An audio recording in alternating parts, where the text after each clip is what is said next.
começar esse bloco um pouco diferente, daqui a pouco a gente vai trazer o giro de destaques aqui na Band News FM, mas a gente está recebendo aqui no estúdio o prefeito de Campina Grande, Bruno Cunha Lima, começa a conversar com a gente a partir de agora. Prefeito, bom dia, seja bem-vindo à Rádio Band News FM, depois de um longo e tenebroso inverno.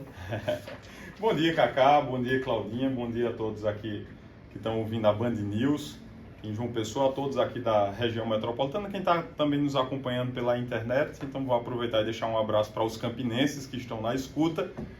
E, pois é, depois de um bom tempo participando só por telefone... Só tinha que vir aqui, né, prefeito? Daqui a pouco eu não lhe reconhecia mais. Pois é, na verdade. Mas o problema é Marcos Alfredo. Eu sempre digo isso pro senhor. O prefeito o problema é Marcos Alfredo. Ele tá ali ouvindo, abriu um sorrisão, feliz.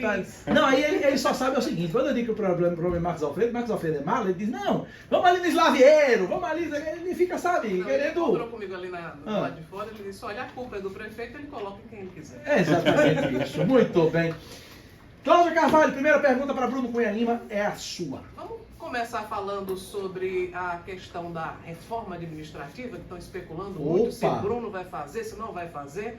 Chegando ao final desse segundo ano de gestão, metade do mandato, Bruno Cunha Lima pensa em fazer alterações no quadro de auxiliares. E aí vem a outra pergunta, que não quer calar, porque muita gente tem especulado se aquela aliança firmada com Pedro Cunha Lima, entre Veneziano Vital e Pedro Cunha Lima, entre as famílias Vital do Rego e Cunha Lima, se ela vai se prolongar. E aí, se teria espaço para um representante dos Vital do Rego na administração de Bruno Cunha Lima. Em resumo, dá liga essa aliança? Claudinha, naturalmente eu imagino que, chegando essa época de fim de ano, em geral, essa é uma pergunta recorrente que se faz aos gestores, de um modo geral, aos prefeitos. Aí, tem alguma mudança, vai fazer reforma administrativa, que é o normal, né? Geralmente acontece isso. Mas é porque agora também a metade do seu mandato é agora. E geralmente acontece isso, né? Eu já disse na imprensa e já tive a oportunidade de lhe dizer, inclusive... há pouco fora aqui dos estúdios, que em geral eu sou muito satisfeito com o trabalho que está sendo feito, com a relevância que Campina tem. Veja, nesses últimos 2 anos nós somos a cidade que mais gera empregos na Paraíba e no interior do Nordeste. Campina Grande tem sido e foi, durante o período da pandemia, a principal referência no salvamento de vidas na luta contra a Covid-19. Em Campina nunca faltou leito. Nunca, em nenhum período dos 2 anos de pandemia. Graças a Deus, vocês, mais grave, até nos períodos mais graves, muito pelo contrário, nos períodos mais graves a gente estava recebendo pacientes de outras cidades, a exemplo de Manaus, a exemplo daqui de João Pessoa, a exemplo de Patos, de Catolé do Rocha.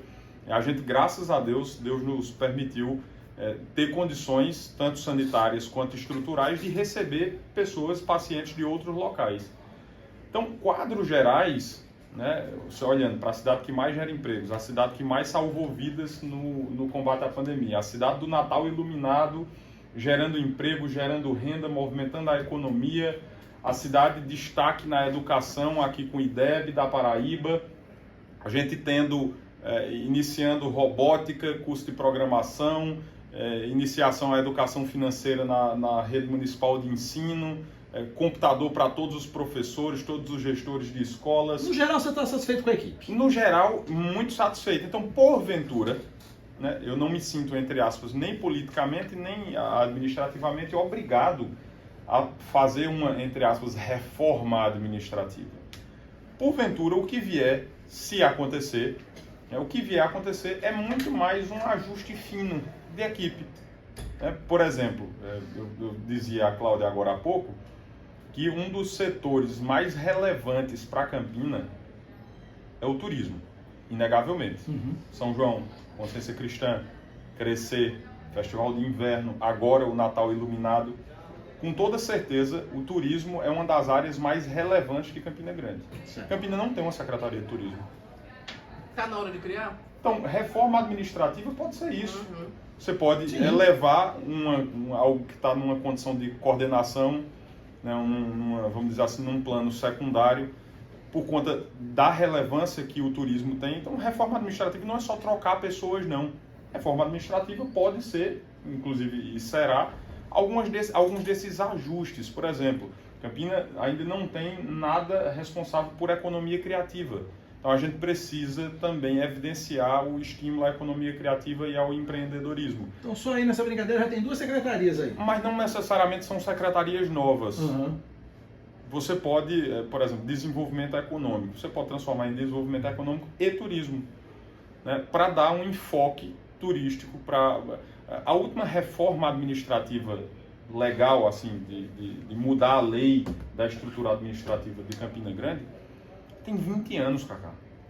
Há 20 anos Campina tem a mesma estrutura. A mesma estrutura, são basicamente as mesmas secretarias, aqui e acolá, alguma é desmembrada, alguma é remembrada, mas a lei ainda é a mesma de 2002, 2003. Então são 20 anos, né, e tem muita coisa que hoje é relevante. Por exemplo, a pauta dos direitos dos animais. Hoje ocupa um espaço totalmente diferente do que ocupava 20 anos atrás. Então é mais do que justo que na gestão pública, porque essa é a visão que eu tenho, não é o poder público que cria a sociedade. A sociedade é quem faz o poder público. Sim. Então, o que é relevante para as pessoas deve ser relevante para os governos. Exatamente por isso. Então, esses ajustes que, porventura, sejam feitos são uma reforma administrativa. Mas, como eu disse, é muito mais no sentido de se fazer ajuste fino do que mudança de equipe, necessariamente. Você disse que não se sente, eu vou insistir na pergunta de Cláudio, você disse que não se sente obrigado nem politicamente, nem administrativamente a fazer uma reforma administrativa. Isso já seria uma resposta para a pergunta de repente, alguém do grupo de Veneziano Vital do Rego estar integrado ou se integrar à prefeitura, à secretaria ou a qualquer cargo da prefeitura depois da aliança entre Veneziano e Pedro nas eleições estaduais? Não é uma resposta. Definitivamente não é uma resposta a essa pergunta.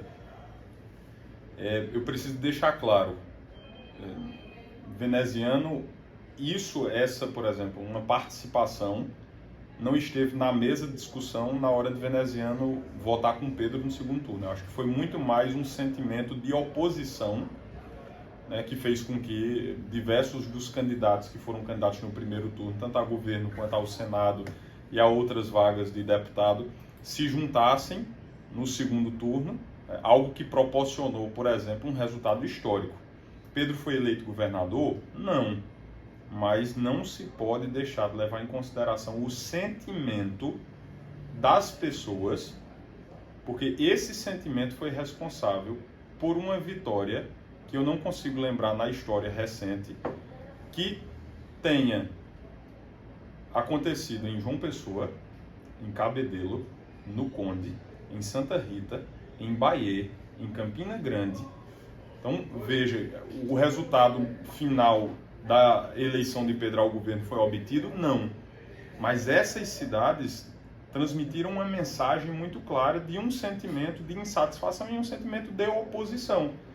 Então, eu acho que o que fez com que Veneziano, fez com que Sérgio Queiroz, fez com que Valdo Virgulino, diversos atores que participaram do primeiro turno e que não votaram com Pedro, votassem em Pedro no segundo turno, foi muito mais esse sentimento de que é possível sim fazer uma gestão pública diferente, mais conectada com as pessoas, que priorize, por exemplo, a segurança, né? A gente não ficar submetido ao que aconteceu ano passado e esse ano, com a necessidade de imensas manifestações das forças policiais aqui da Paraíba, a violência, a criminalidade, né, em Campina Grande, gangue de marcha ré estourando as nossas lojas, o nosso comércio.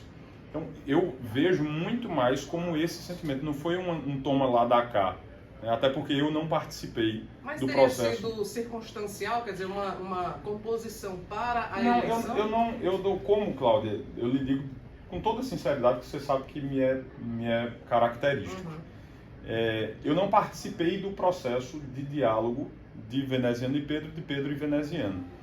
Mas não necessariamente é algo circunstancial. Eu acho que chegou o momento, né, de a política paraibana, de um modo geral, desarmar um pouco o palanque na época que não foi eleição. Você vê isso, por exemplo, em estados como São Paulo, você vê isso até em outros estados, a exemplo daqui de Pernambuco, né?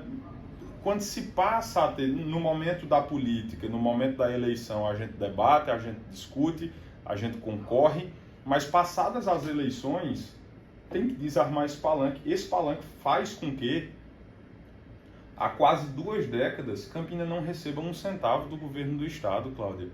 Nós não estamos falando de uma cidade qualquer, me perdoe. Nós estamos falando da maior cidade do interior do Nordeste, da 2ª maior cidade da Paraíba, né, que impacta diretamente a vida de milhões de paraibanos na educação, na saúde.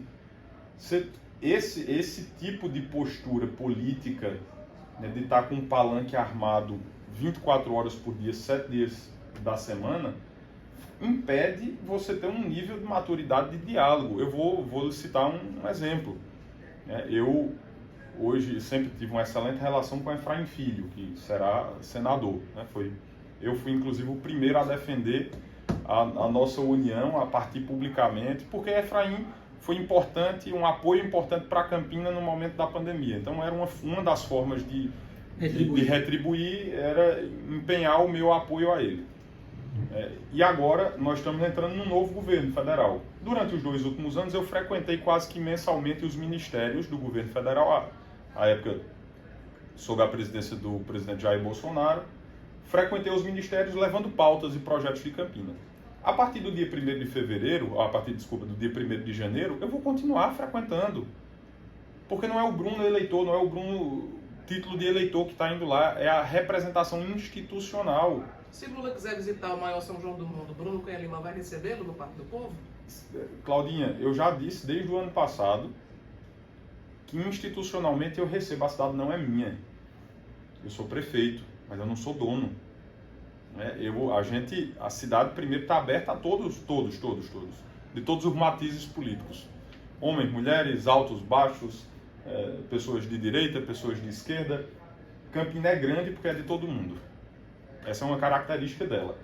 Então, eu não vejo dificuldade de relação institucional. Mais uma vez, ano passado fui eu que pedi uma audiência ao governador, tive que esperar 60 dias para poder ser atendido, mas pedi uma audiência ao governador quebrando um jejum aí de 15 anos. Quando foi a última vez que você se lembra que um prefeito de Campina teve uma audiência no Palácio da Redenção? Eu, particularmente, não me lembro. E olha que eu gosto de história, minha memória, como diria um colega seu que durante muito tempo comandou um programa de rádio aqui, o que me lasca é a minha memória. Eu particularmente não me lembro, mas a gente foi. Né? E eu vejo isso. A gente precisa ter uma inclinação a um movimento mais maduro na política. Né? Agora, deixa eu lhe perguntar, eu vou insistir na questão veneziana. Ainda não passou. Ainda não passamos dessa pauta, essa pauta não virou. Então vamos aqui, vamos ser mais diretos aqui na pergunta e eu vou deixar para depois do intervalo a resposta. Bruno Cunha Lima espera, acredita, vislumbra uma aliança para 2024 com o Grupo Vital do Rego? Essa é a pergunta para o intervalo já.